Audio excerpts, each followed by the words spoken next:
restreaming, and let's see if it works. We could have been talking about secret stuff that whole time. Exactly. I thought we were. Okay, we've got YouTube and Twitch. Okay, cool. Yeah, Restream says we're connected. Okay, cool. All right. You should make David a moderator in the Twitch chat. Oh, yeah. 1 second. I forgot the command for that. I think it's just /mod.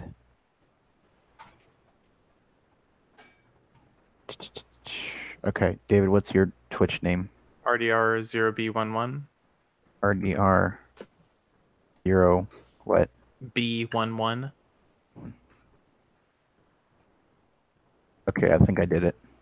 Type something. You don't want to change that like you did your Twitter handle. I probably should. Get yourself. There you I go. guess you're not verified or anything. You have the sword next to your name, so you're a mod now. I just see a crown. No, you're definitely a mod on my panel. Yeah, you're a mod. In the settings, there's like an option to turn on and off. I think the mod icons or whatever. Got it. But you got it. Okay. And more importantly, turn off the crown. Also, I love that Liam still watches the show. Yeah, every week he's always there. He's our biggest fan. I know. I love Liam so much. Okay. I guess I'll take off now. Someone tag me in Slack when I need to cut the stream. Will do. All right. Where's the hangout window? Here it is. All right. Bye, everyone. Bye, Corbin. Easy. Corbin. Bye. Okay. All right. I'll get us started then. Welcome to the Android Police Podcast. I'm your host, David Ruddick. I'm still around, apparently. I'm Ryan Whitlaw, also still around. I'm Cody Toombs. I am around. I'm Ryan Hager, and I'm way out of order, and it feels weird now. I'm Stephen Shank, and I'm not even here right now. Also, Stephen works for us. It's first time having Stephen on the podcast, and I've been gone so long, it basically feels like my first time on the podcast, so feel like, I don't know. I've been playing it too cool for school for these past few months now. I figured I'd finally, dip my toe in the podcast pool here. Actually, wait, were you not on the I.O. podcast? I was on the I.O. one. Yeah, I guess that this is actually your second appearance. Well, this isn't special anymore. You need to leave, Stephen. Formal. Oh, all right. So, on this week's show, I think we're going to discuss, to start, a couple of phone reviews we published on site in the last couple of days, and we'll get right into it. The HTC U12 Plus, a phone that you've probably read a lot about and won't buy. So, I've been using this phone, and so has Ryan. I've used it off and on for the last, I guess it's been like 3 weeks. We were rejiggering the review format for phones on AP, so it took a little while to get this out.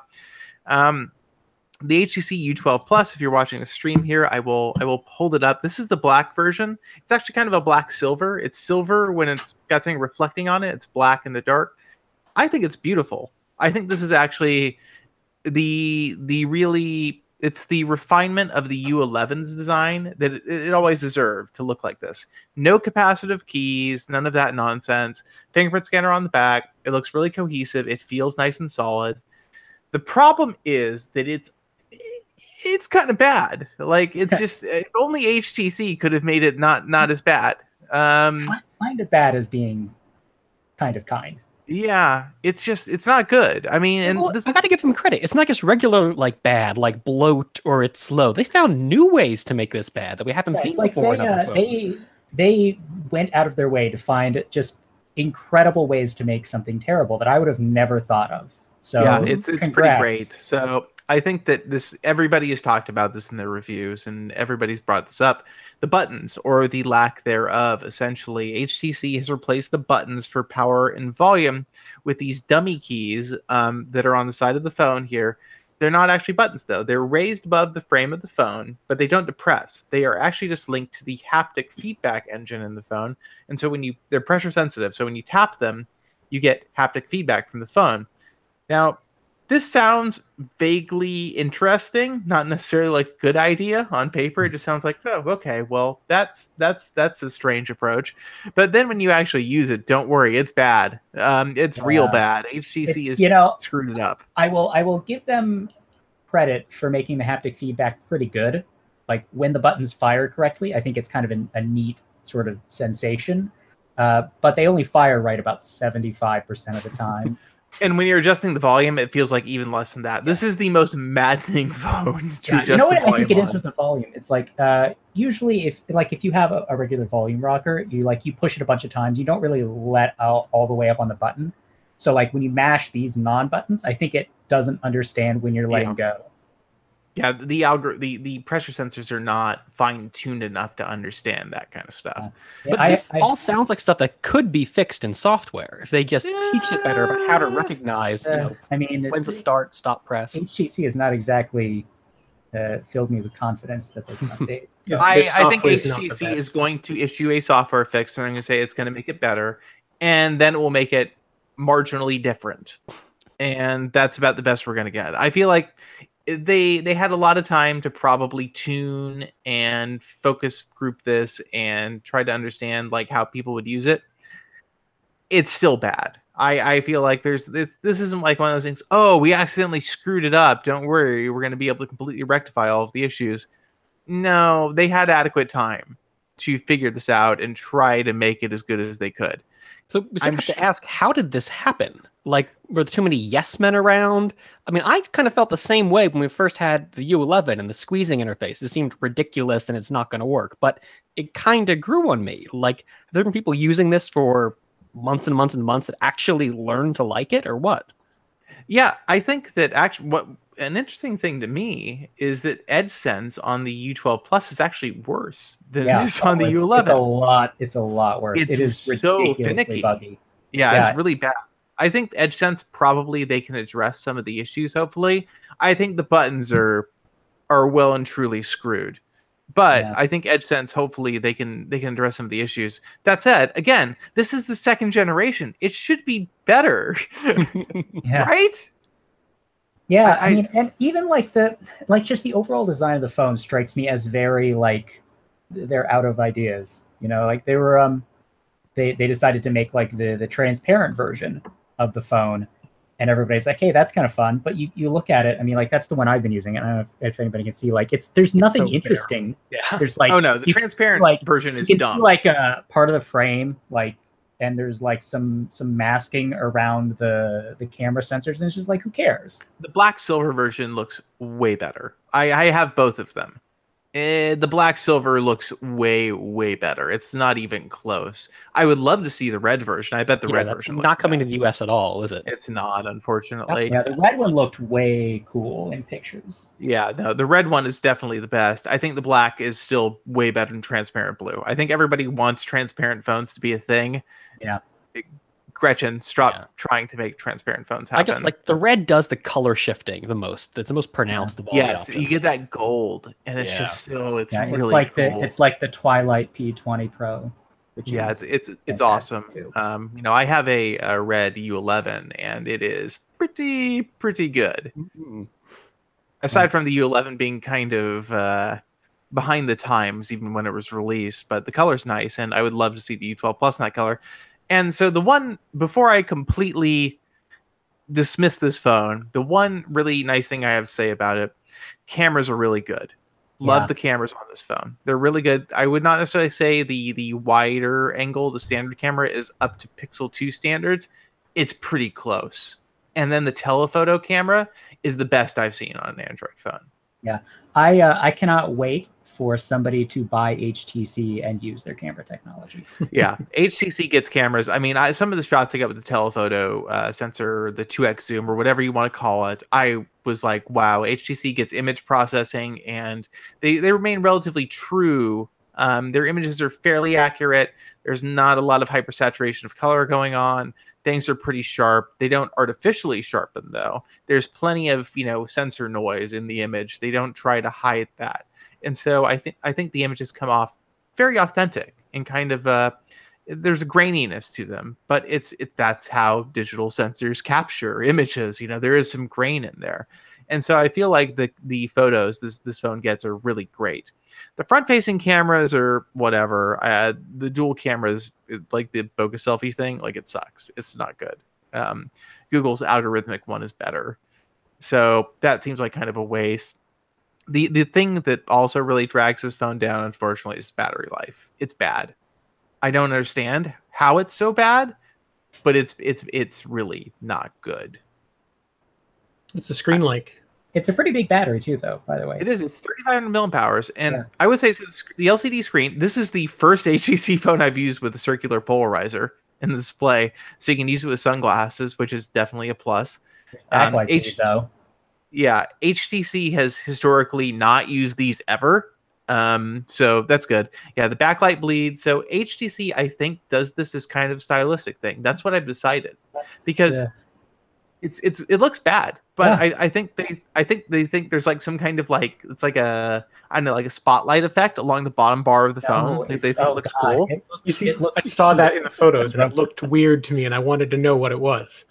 No, it's backlight bleed. So HTC doesn't put like probably the extra millimeter or two of bezel around the bottom of the display to hide that unevenness in the backlight strips. So you see each individual backlight along the very bottom. It has never sat well with me, but this has been a thing on HTC phones for years.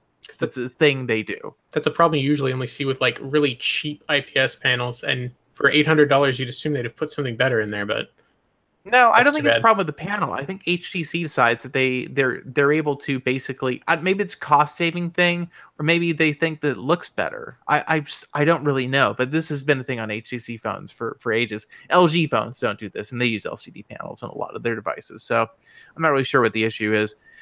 Finally, it ships with Android 8.0. HTC says there's no 8.1 because there are no dual camera binaries available for Qualcomm devices right now on Android 8.1. So I will specifically the 845, right? Specifically for the 845. Yeah, there are dual camera devices with, So what the hell is taking so long is what I first wonder there. Qualcomm's probably just saving it for P. They probably won't release drivers for 8.1. That makes sense. Crazy. Because the 845 just came out earlier this year. Yeah, I guess, I can't. Anyway, I just overall, everything about using this phone. And then the other thing is performance. HTC for a little while had that kind of advantage. We're like, oh, HTC phones are so snappy. This doesn't feel any faster than the Pixel 2. It definitely doesn't feel as smooth. And it's definitely not faster than the OnePlus 6. So whatever advantage HTC had there, I would say it's not really there anymore. It's a fast phone, but definitely no faster than anybody else in space. So really, is there any reason to buy this besides the camera? I mean, that's probably not even a sufficiently good reason. Yeah, I think. But like, and the software is getting really behind too. Yeah, Sense does not look good these days. It's showing its age. The stock apps that HTC still includes are just befuddling. Like, they have their own SMS app. Why? Like, there's no reason to be including this anymore. Or their own stock email app. There's no reason. All this stuff should be gutted from the ROM. It's just a waste of space. Gmail and Android messages work fine for this stuff. Yeah. Maybe and they do. Blink feed still exists somehow. I don't get it. HTC still wants a cut of that sweet ad money. So, I guess Blink feed's still around for that reason. At $800 overall, this phone is impossible to recommend. I just can't. It's just not good. You don't want this. So yeah, I guess that's our review of the HTC U12 Plus. There's like one redeeming aspect. Also, it looks pretty, and everything else is bad. Moving on to another fairly mediocre device, although this one's mediocre in a much more positive way, I would say. The Moto G6, which Ryan has been using for a little while. Yes, I've tried it out as well a little bit. So the Moto G6, it's mediocre, but fine. It's $250. It's not an $800 phone. Like, for $250, it's a pretty good deal. So yeah, I mean, I think probably the most interesting thing about this year's Moto G is that Motorola has gone to the taller 18 by 9 screen ratio. So you get a 5.7-inch display in a phone that is actually a little bit narrower than last year's 5.5-inch G5 Plus. And it's just a run-of-the-mill average LCD. It looks fine. The brightness is good enough to use outside, but it's not amazing. There's still a fingerprint sensor on the front, which I don't like that location as much as the back, but it has the gesture nav on the button. That's like a thing that HTC, or rather Motorola, is still very into. That's not the default navigation method, though. You can like turn that on. The camera, so there are two on the back. They have the secondary camera for depth sensing for portrait mode photos. The camera is just very like whatever. It's okay. It's fine outside. Indoors, it starts to get kind of grainy, and in low light, it's like Motorola just didn't even try. They're like, look, it's dark. This is going to be a bad photo. We're not even going to like bother trying to brighten it. They're like unusably bad. So don't buy a $250 phone expecting to take awesome pictures, but it takes fine pictures outside. So interestingly, Motorola took like a step down in the processor this year compared to what they used in the G5 Plus. So it's a 450, a 400 series instead of a 600. I think last year's was the 626, maybe. I just checked, and last year's was the 430. No, the G5 Plus. Oh, yeah. The G5. The G5 didn't come to the US. No, yeah, Motorola's naming scheme is ridiculous. But yeah, so the performance, I think, it's fine. I mean, Motorola software is pretty well optimized. It's not a fast phone. It's not gonna blow you away, but it doesn't just like hang or stop doing stuff in the middle of opening an app. But I do sort of have like the same objection I've had for years, that I worry that Motorola is not really adding as much to the experience anymore. They made a small change to Moto Display this year that lets you sort of expand bundled notifications, which is nice, but otherwise there's nothing new. And I mean, when you can get a Nokia 6.1 for like $20 more, and it's an Android One phone, and it's going to get updates for 2 years. It's like it's getting a little bit hard to justify the Motorola phone when you look at the G5 Plus from last year, and it's still running Nougat on almost all devices. They started a soak test like a week ago for Oreo. I mean, yeah, it's just I don't know. I don't know if we should blame Lenovo for this, or if there just like aren't enough devs working on Motorola's updates anymore. But like the update situation has been getting worse, and I mean the software that it comes with is fine, and I mean if you're okay with that, go ahead and buy the phone. It'll be running that software for a long time. I mean, if you want a cheap unlocked phone on a CDMA carrier, like this is the one to get. But if you're going to be on a GSM carrier, I would probably get the Nokia 6.1 instead. Because there's more to updates than just getting new features. Sometimes security.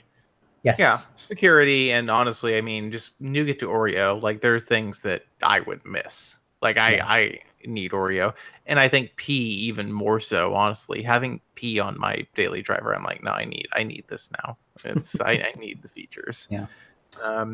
Android updates, honestly, I would say that's one thing where Google has, especially probably since, I would say, I guess since Marshmallow, really kind of put the pedal to the metal on new features and capabilities in every version of Android. I feel like with Jelly Bean and Lollipop, and I guess before that, Ice Cream Sandwich was a big jump, but I feel like all the versions in between there up until Marshmallow were relatively minor in terms of major end user changes. Jelly Bean especially was very iterative.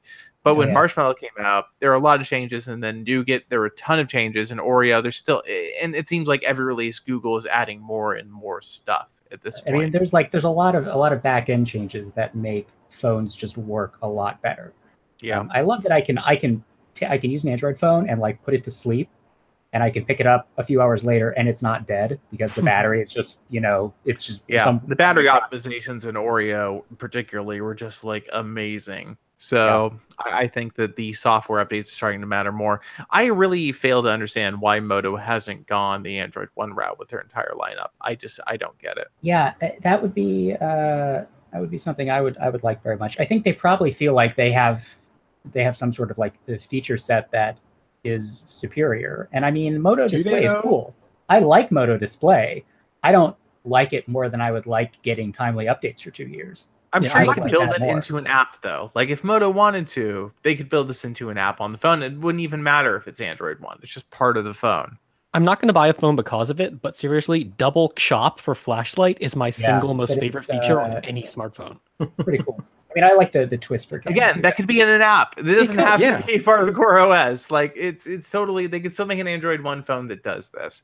So I think the issue with Moto, clearly, Moto has, since the updates have been a problem, never ever given a statement saying, "Oh, we're gonna take it more seriously." Yeah, and that to me just it speaks volumes. Yeah, I feel they clearly don't care.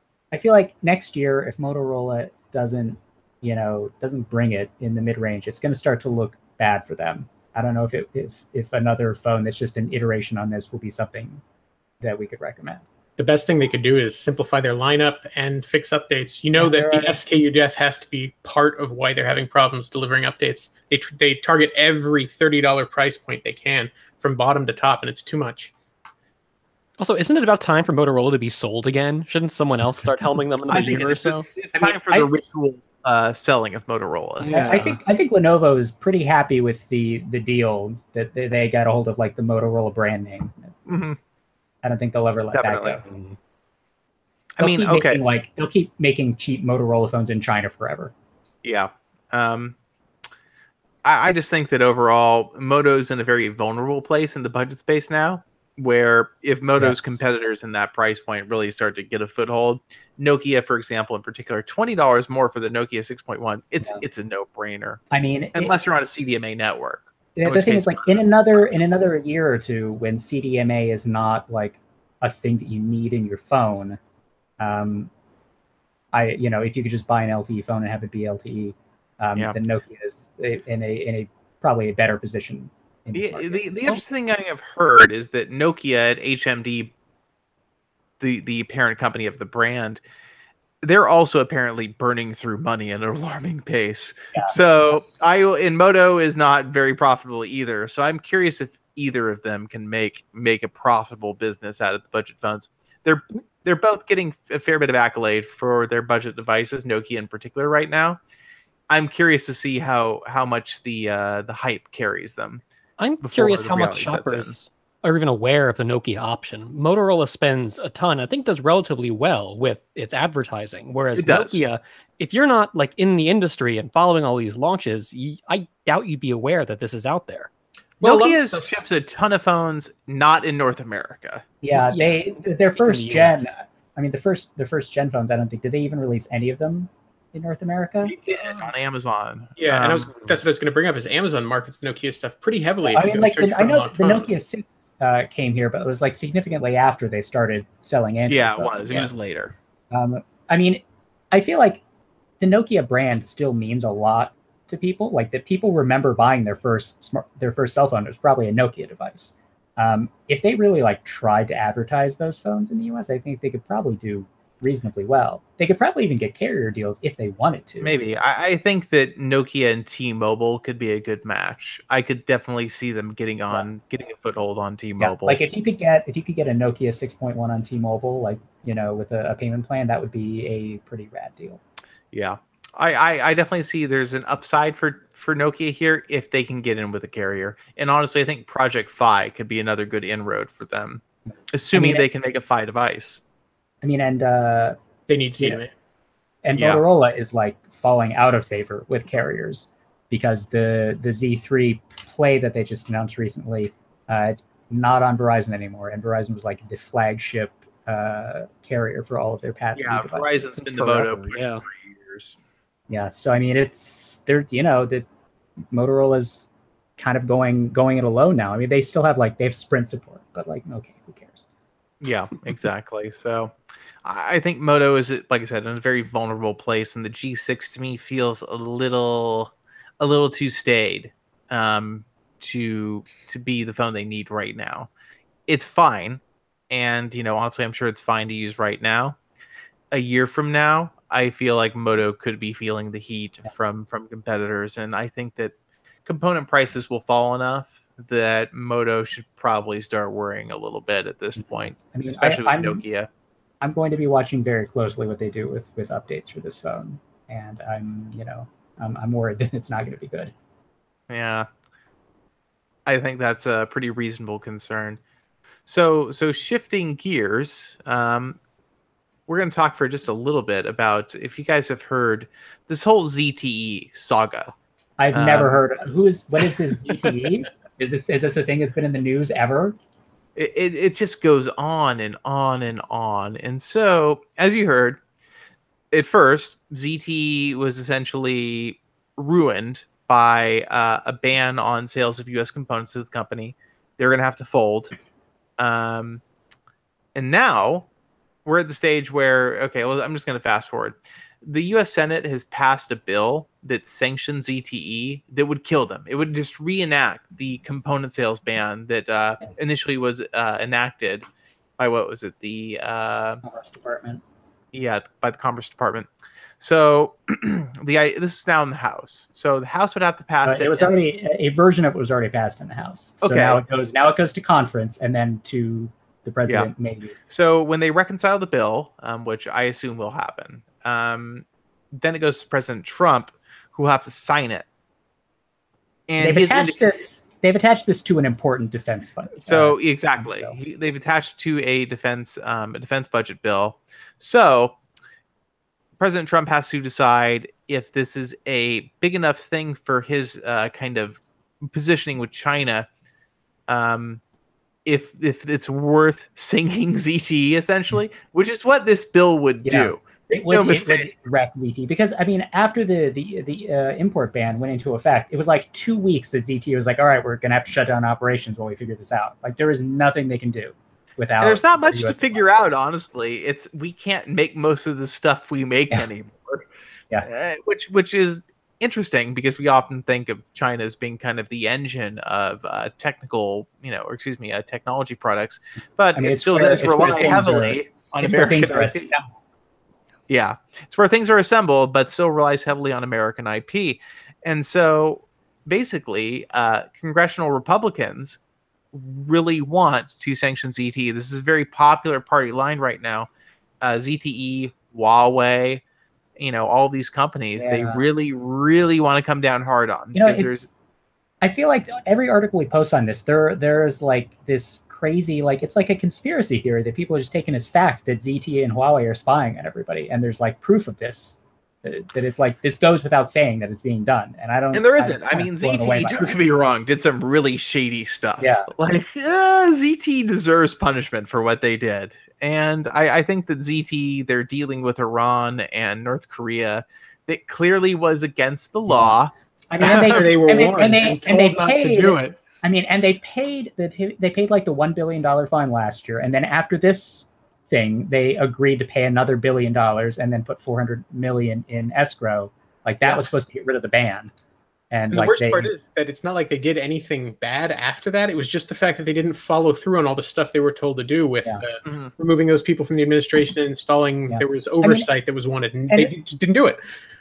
I mean, and in addition to people like being crazy conspiracy theorists about this, I'm also just like blown away that this whole situation would not be the political football that it is now if Trump hadn't sent that tweet talking about how important it was that ZTE get back into business. Because like, as soon as he did that, it was like, this is now a political situation and everybody cares about it. And like, they could have just quietly collected another $1 billion from ZTE and everything would have been back to normal. But nope. Here we are, weeks later. I mean, like, as people in the comments are saying, or this is Jordan actually, don't feel bad for ZTE. Yeah, I don't feel bad for ZTE either. Clearly, they were a bad actor in certain respects. Like, I don't think there's really any disagreement about that. I mean, they knew what they were doing was wrong. I don't need to feel bad for like a company, but like, I feel bad that like there could be one less smartphone manufacturer active. Exactly. They had some good stuff at the very end there. We gave one of them an award at MWC. Yes, they were very happy about it too. Yeah. I think it's the same situation with ZTE as with Huawei. So Huawei has the consumer business group, which is the division that makes their phones and tablets and laptops now. that has nothing to do with a networking equipment company. Like, sure, like they probably optimize for Huawei networking equipment, and maybe there's some IP sharing, but I have to assume the same thing is true of ZTE, where the device side really doesn't talk to the networking business. The networking businesses for both Huawei and ZTE make up by far the lion's share of profits for these companies. They are huge networking equipment providers in Europe and throughout Asia, Africa, South America, you know, basically everywhere except America.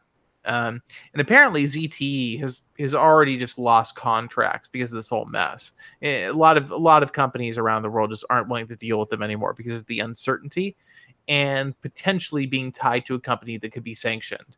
And there will be, you know, if things go through, I assume with this new ban, there will be penalties if you buy stuff from ZTE, if you're dealing with America at all. So it makes sense that companies aren't wanting to deal with them anymore. I mean, even if ZTE does get back in business, they're going to be severely hurt by this whole situation, the uncertainty around it. I think the phones that ZTE makes, you know, I'm going to say this because honestly, ZTE is in such a questionable place. They were really excited about the Axon 7 successor. They were like, we think we're bringing something nobody else is to the market. We think, you know, a lot of our partners are really excited about this, and it's going to be interesting. And I believe what they were going to do is the double notch, which could look really cool. We saw that concept with the glass edges. They showed off. Like, I was kind of down with the double notch. I think the double notch is kind of neat. Yeah.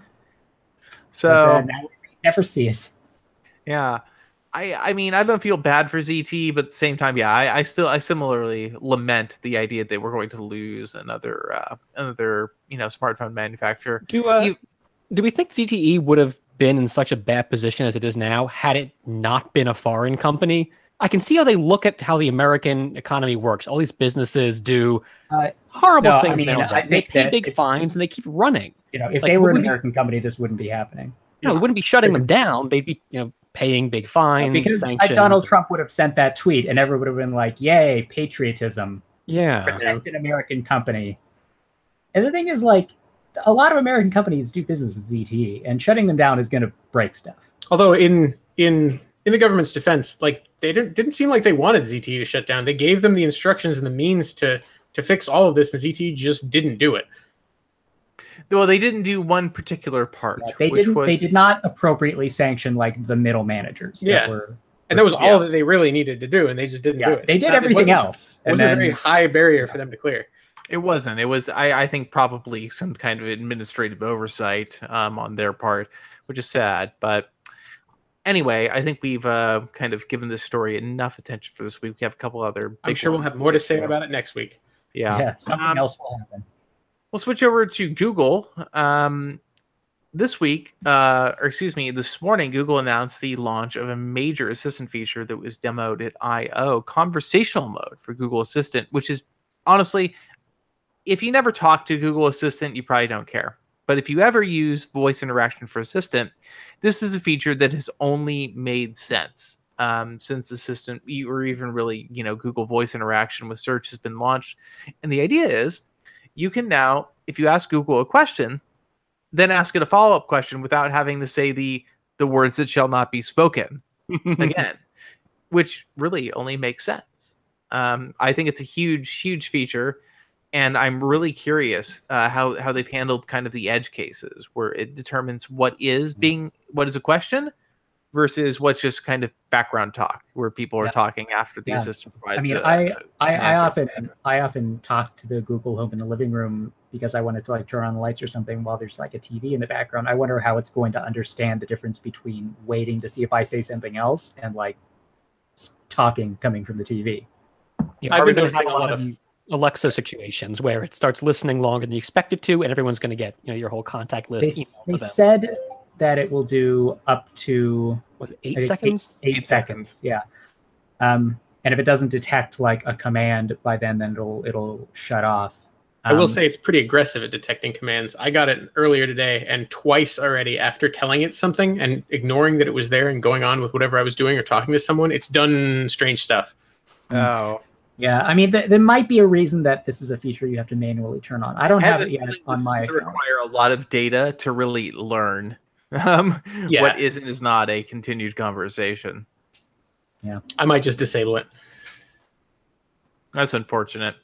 Also, I feel I've been using it for so long now that just saying those words at the beginning of every query kind of feels natural at this point. Exactly. Yeah. It's a little more think private about doing it. Yeah. Yeah. No, I agree with that, definitely. I do think that for certain, but it's true. For certain things, I really do want it to be there, and just so I can just keep asking whatever I want to ask, especially if it gives me the wrong answer and I want to refine. I feel like that's a good scenario. And having to say the words that shall not be spoken again is definitely a bit of a pain. So I haven't tried it out yet, and I think probably it's better. The phone, I probably wouldn't use it almost ever, but for Google Home, yeah, I want that. I want that quite a bit because it's an audio only interface, and I'm probably more likely to get something either I don't want or something I need more information about based on the answer it's giving me. So we'll have to wait and see. Does it work with Google Home right now? I feel like there was a limitation. It's just the 3 home models. Yeah. That's what it works on right now. I don't think it works with third-party home hardware yet. Interesting. Okay. I wonder if it's going to do, like, if you're playing music and you give it a command, it lowers the volume level, pretty much mutes it there. Is it going to keep doing that for 8 seconds, waiting for us to do something? Well, that could get annoying. I don't know. I guess that's something to test once I finally have it. Or if there's a command to, like, I'm done talking to you. I wouldn't be surprised if it just doesn't do it when you have music playing. Yeah. So we'll see how that plays out. I think it is going to be, if they can get it working well, a key differentiating feature over Alexa. They've got enough key differentiating features, like the fact that it actually works. Yeah. And the HomePod, they'll finally be able to compete against the HomePod. Yeah. I think Google's definitely, their lead in the smart assistant space is substantial. Using Alexa is so clunky compared to Assistant. I don't know why anybody likes it. So, for example, when using the one I always cite is Alexa doesn't understand if you say, Alexa, set the volume to 70%, it doesn't understand that. It only understands 1 through 10. Alexa's volume parameters are based on single-digit numbers, even though 70% is equivalent to 7 out of 10. You can tell Google to set the volume to 7. It understands and knows what you're saying. You can say 7 out of 10, 70%. You could probably say set 3/4. I bet it would understand that. The Assistant is very, very good at parsing out functionally equivalent language, whereas Alexa is pretty bad at that still. It's getting better, I would say, but Alexa gives you a lot of responses where it's like, oh, I can't do that, or I didn't understand, when you're trying to do something that's clearly a supported command. This reminds me of playing like old adventure games with the text interface. They don't have the syntax exactly right. Exactly. It won't do what you want. Yeah. Exactly. No, it is. It's exactly like that. Totally. Yeah. Like when you're trying to do light bulb groups with Alexa and you don't say the name exactly right. It's like, oh, that doesn't exist. That's not there. Yeah. And Google Home /Assistant has actually gotten a lot better at that since launch, because I remember when the original Home came out, I was trying to control my Philips Hue lights, and there were ways you could phrase the commands that Assistant would just go, I don't know what you mean, even though it was functionally the exact same way that it was supposed to understand the phrasing. But in, I don't know, probably over the next 6 months, it got noticeably better at understanding different ways of phrasing the same command. Yeah. Another piece of Google news this week, probably the only piece of Google news that you've really... No, I guess there's another one after that and another one after that, but Android messages for the web is live, finally. We a lot of us on the team have it now. I've been using it for the last couple of days. I have to say, it's pretty good. I'm enjoying it. I would say there are some functional gaps still, but overall, pretty nice. Yeah, it's super quick to set up. All you have to do is go to the menu in your Android app and scan a QR code on the website, and it's done. And the setup is really quick. It'll stay connected for, I think, 14 days if you without being used, and then after that it clears from the browser cache everything. How does it handle when you move between devices like we do so frequently? You can only do one at a time. I don't know how you switch. Tie the app. You mean like different Android devices? Yeah. You just need to tie the app again. Okay. Yeah, which is not the best, but also probably from a security standpoint makes sense. Yeah, I just didn't know how easy the setup process was, or to remove the old one. One thing that's easy. You just scan the code that appears in your browser. It seriously it takes less than a second to. Yeah, it's really fast. Like one thing that I do really like is that when you go to the website to set it up, there's a toggle at the bottom to save the browser, and that's off by default. If you turn it on, it'll save your information.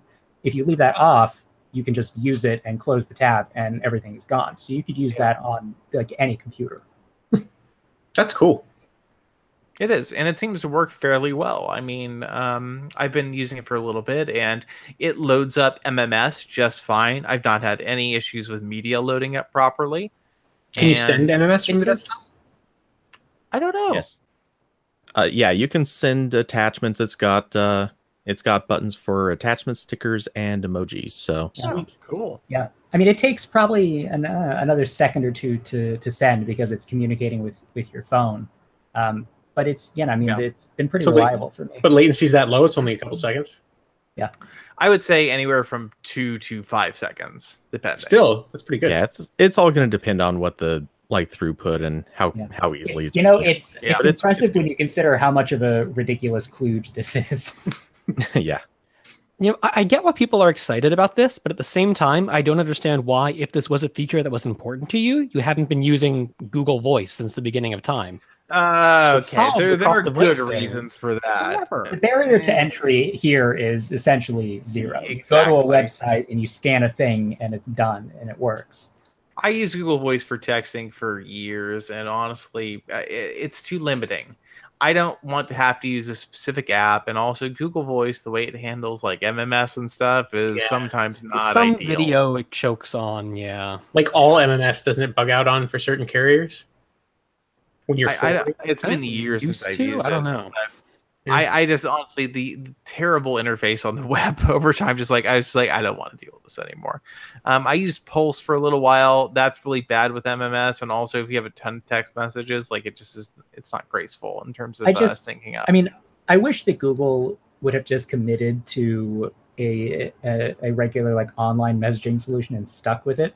That would have been my preferable way of doing this, but I guess this is going to be like the messages thing with RCS. This is like going to be what it is. So it's nice to see them making progress to give us a web interface for it. I mean, I want SMS to be more capable is the problem. Like that's why I don't really want to use this, because sending SMS in general is just kind of bad. It is. SMS it really is like it's the most outdated piece in the whole technology stack when it comes to communication. And I know people outside the US, if you're listening to the show, you're like, why are you using SMS to communicate? It's so because archaic. Nobody here uses WhatsApp.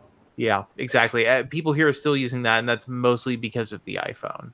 Because the iPhone's iMessage system works through SMS as the fallback system if you're not talking to somebody with an iPhone, and that really is why SMS. That's what everybody wanted Google to do for years, is their own version of that. And I mean, I guess they have reasons to not do it, but it would just be so much easier.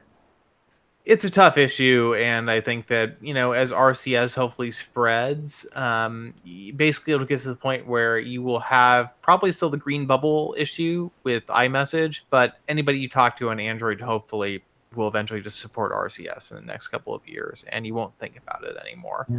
I mean, unless you're trying somebody with an iPhone. The problem with RCS, though, is that, I mean, it's all going through your carrier, and there's no guarantee of any sort of privacy or anything. Oh no, absolutely. If you're doing anything illegal through RCS, like don't do that. Like, don't do illegal things anyway. But if you're the paranoid sort, you basically have no protection with RCS. Yeah, you don't. Your carrier's going to give that up real easy.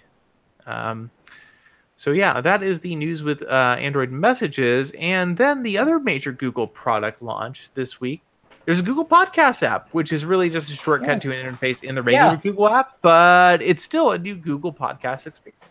Are we in it? Yeah, because we were already listed in the in the existing Assistant podcast stuff. You can still find us. I mean, I was bummed when this came out, and it was just like a slight enhancement of what you could already do with Assistant. I mean, I guess it's nice that there's a place you can go to just launch it without like talking to Assistant. And I mean, did the assistant playback stuff, did it have like speed controls? Because I don't remember that being a thing before. Yeah, I don't know. Yeah, it was there for a while. Yeah. So it's basically the thing is, this really isn't like that much of a new thing. They already had a lot of this stuff in the Google app, and you could just use it. And the Google Podcast app that came out on the Play Store, it's basically just an activator app, kind of the same way that the Google Now launcher was a few years ago. You just download it, and it's like a shortcut that takes you into that part of the Google app. It makes the feature more visible to people. I mean, most people would never know that you could ask Google Assistant to play a podcast, and now there's just like an app you can go to. You can. I agree, and I think Slayer Ming says in the chat here, the big advantage with Google Podcasts is that it syncs across Google Home, and I think that really is kind of the killer feature right now. I don't see a reason to use it right now. I have Pocket Cast. I'm very happy with Pocket Cast. Did we ever figure out if the podcast app is even accessible in Android Auto at all? Because that's like, I answered that before. That was it is not. Can you tell Assistant in your car to like? Oh, I haven't tried voice commands to do that. I don't know. It's like that's where I would listen to most of my podcast stuff. And if I can't do that in the car, then like I'm never going to use this. I thought Google Podcasts did have offline downloads. Corbin is talking in the chat. It does. It does. Yeah, it does. Yeah, it does. It's not automatic though. You have to manually go and say that I want to download. Yeah. The lack of an automatic downloader is, I would say, problematic, because honestly, like if a new podcast comes out, I don't have to manually download it if I'm subscribed. That's dumb. It should just manually download whenever I'm on Wi-Fi. I mean, the default for the Google Podcast app is that it's just going to stream it. Yeah, no, that's dumb. Yeah, there's a whole lot they need to do with this app before it'll pass any muster with any regular podcast user. Yeah, I definitely agree. And honestly, Apple's been doing podcasts so long, the experience on the iPhone is pretty seamless. But almost everyone on an iPhone will still go out and get a different podcast app once they kind of learn that there are other podcast apps. Yeah, Apple's is not good. It's not. Pocket Cast is amazing. It's really, really a good app. It is a very good podcast app. Yeah. It has a couple of small issues that I don't love, but like overall, it's really great. So the Google Podcast app, which really isn't the Google Podcast app, it's just part of the Google app, is available now. You can go ahead and get that in the Play Store. And as we are running a little long here, our next topic and our final topic, YouTube Premium and YouTube Music. They've launched. So including Canada and 11 European countries. So what do we think so far? I haven't used it. I don't think it comes with my grandfather Play Music. It does, but I haven't used it either. Yeah, Wait, we do get it. it. Yeah, no, we do. I don't care. I should look then, I guess. Yeah, to me, this isn't really feeling any different than what was already there. It's just they've now given us a web interface for YouTube Music. Like there isn't really that much of a change besides a couple of little UI elements here and there. So I feel like they're kind of overhyping something that didn't really need to happen. I fired it up once and none of my playlists were in there, and I don't care about music videos, so I was like, whatever. Yeah, well, I mean that was available for, like, all that stuff existed. And it's not that different, really. Yeah, I guess to some extent they're kind of dragging a few of the features from Google Music or from Play Music over to YouTube, and so to that extent, I mean, okay, good for them. Like, this is a first step in a migration that's going to, if it's taking this long, we're like 2 or 3 years out from them ever actually finishing this job, and I mean, that's fine, but why was there so much drama over this? Why did so much have to be made out of it? I kind of wonder if maybe the reason for this is they wanted to just be able to say, hey, all of you who've never heard that we have a subscription service, or you kind of ignored it, by the way, check it out. I think that's definitely part of it. YouTube Red was pretty poor branding. Yeah, it was so bad. It was a dumb name. Yeah. And honestly, like, I just went to the YouTube Premium page, and it's like, oh, you already have some YouTube thing, and here's what this is. Like, it's not clear. This is... It's not. I'm looking at documentation sucks. I'm actually pretty disappointed with how they're handling like the legacies, because I have YouTube Red because I want Google Play Music with the library feature and everything, and I don't want ads on YouTube. This needs to be simplified. Just looking at this, like there's way too much going on. Well, it's YouTube. You know they weren't going to do it right. Yeah, that's really unfortunate. It needs to be a lot more basic than that. Yeah. At the very least, the messaging has to be more basic. But honestly, I still don't even understand why they're running a music subscription that is honestly really expensive for what it is, and then for not that much more, like the whole gambit of everything. It just doesn't make a lot of sense to me that you would run two when you could just run one. Right? 10 plus an extra 2 for YouTube Premium. Yeah, but I mean, just like 10 for music streaming is pretty standard.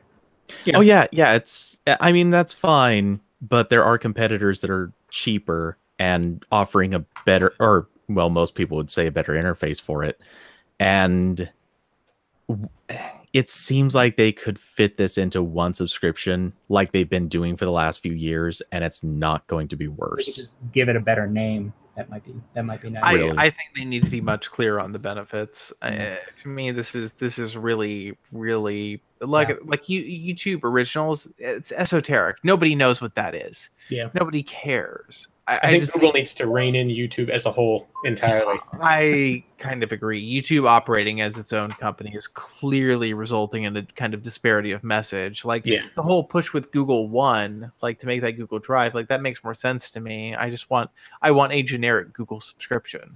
I want to pay for Google stuff. if I could pay Google, like, I mean, I have YouTube TV as well. Like if I could pay Google, like, I don't know, like $50 a month and just like have YouTube TV and all the premium YouTube stuff and music and like some extra drive storage, I would do that. I would happily pay that. Yeah, I think Google really does need to unify the message here and show that, you know, if you want to go all in with Google, here are all the benefits we can give you. You can purchase all the stuff piecemeal still if you want. But if you pay us, you know, this flat monthly fee, you can get all the stuff. And I think that would probably sell pretty well. It should just be in the new One thing. It should just be Yeah. You know, I will almost bet money that will happen very shortly after they do a Netflix competitor, because we know that they've been planning this for years. There's a thought. Yeah. This has been in the works. We've seen evidence of it. There are people who come out and admitted to it. But it's a difficult time to launch a Netflix type thing. Yeah, I was going to say, I know Google's like king of launching services way too late. Allo, I don't even know how to say it. It's gone. It doesn't matter. But how would they expect something like that to succeed? Yeah. I think this whole thing is just, it's kind of a mess. I love YouTube without ads, and honestly, that's just how they should be billing it. Hey, you want YouTube without ads? Pay us some money. Because that to me is the whole sell with nobody YouTube cares Premium. about the YouTube Originals. They just don't want to look at 15-second pre-roll ads. Yeah. Honestly, YouTube Originals should be available to everybody. They should just put a ton of ads in them for people who don't have YouTube Premium. That's just how it should be. Is anybody actually watching those? I've never seen a single one. I've not watched them, but the Cobra Kai, I've heard so many people raving about that. I think that's kind of their first actual hit. That's the only one that I'm aware of right now, because people say that it's very good. I'm also aware of the PewDiePie one that got canceled. But like advertising failed. I'm aware of the Cobra Kai thing. I did not know it was a YouTube original. Oh yeah, they definitely Google is not good at that. Yeah. So basically, business as usual at YouTube. Confusion and discord. That actually rounds out our topics for this week, unless somebody else, has another thing they'd like to discuss. I think that's a good show length. I think we should end it here. Okay. All right. All right. Thank you for listening, everybody, and we hope you'll join us next time. Jeroen's not here to do a creepy bye, so I'm going to do it. Yeah. Bye, everybody. Bye. That's totally what he sounds like, too. That was a really good... I don't know. I think that went creepier. I could go creepier than that, I mean, honestly. Mm-hmm. Crank it up. Goodbye, everybody. Wow, somebody just set off like a cherry bomb. That Good timing. They're polite enough to wait. that or a barbecue just exploded. About to find out.